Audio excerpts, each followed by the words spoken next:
ኒሚሜታ በራሷ ህይወት ያለፈችበትን ትልቅ ለውጥ ስትናገር ስለ ሞቲቬሽን አንድ አስፈላጊ እውነታ ታስተምራለች።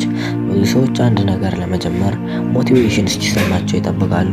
ጂም ለመሄድ፣ ጤናማ ምግብ ለመመገብ ወይም ህይወታቸውን ለመቀየር መጀመሪያ ተነሳሽነት ሊመጣልኝ ይገባል ይላሉ። ነገር ግን ኒሚ እንደምትለው ሞቲቬሽን እስኪመጣ መጠበቅ ራሱ ችግሩ ነው። አንድ አነሳሽ ቪዲዮ ለጥቂት ሰዓታት ሊያነሳሳ ይችላል፣ ነገር ግን ያ ስሜት በፍጥነት ሊጠፋ ይችላል። ታዲያ ምን ይደረግ? መልሱ ዲሲፕሊን ነው።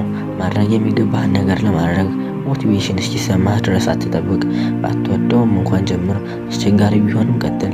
አምሮህ በዚያ ላይ ባይሆንም እንኳን እርምጃ ውሰድ። 1 ሳምንት፣ 2 ሳምንት በትጋት ስትቀጥል ውጤት ማየት ትጀምራለህ እና ያንን ለውጥ ስታይ ያኔ ነው እውነተኛ ሞቲቬሽን የሚመጣው። ስለዚህ ሞቲቬሽን እድገትን አይፈጥርም፣ እድገትህ ነው ሞቲቬሽንህን የሚያቀጣጥለው። ነገር ግን ብዙዎች ይህንን አንረዳም።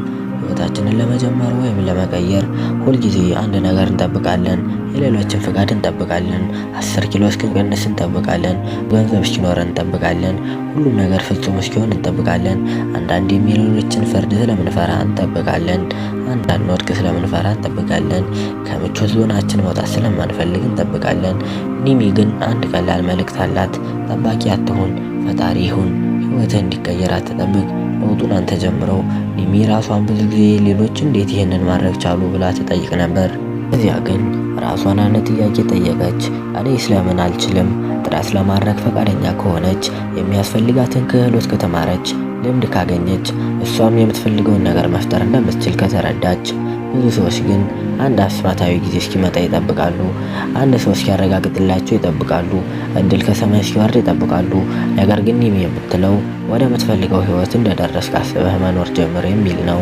ለተጨማሪ እንደዚህ አይነት ቪዲዮዎች ላይክ እና ሰብስክራይብ ማድረጋችሁን አትርሱ። የእናንተ አንድ ላይክ እና አንድ ሰብስክራይበር ለእኛ ትልቅ ዋጋ አለው።